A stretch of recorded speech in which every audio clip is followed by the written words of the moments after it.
Hazrat Ibrahim has reported from Alqama that he went to Syria. Ibrahim states that Alqama went to Syria, entered a mosque, performed 2 units, and invoked, O Allah Jalla Jalaluhu, bless me with some companion.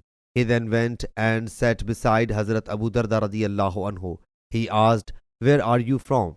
He submitted, Kufa. He inquired, Is not amongst you the one saves whom no one knows one secret? Hazrat Huzaifa radiyallahu anhu. Is not amongst you the one whom Allah Jalla Jalaluhu has given refuge against the Satan at the request of his apostle sallallahu alaihi wasallam? Hazrat Ammar radiyallahu anhu. Is not amongst you the one who keeps with him the niswak, toothstick, and the pillow?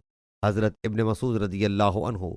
Tell me how Hazrat Abdullah bin Masud radiyallahu anhu would recite Wallayli iza yakhsha. He submitted Wadhakara wal untha.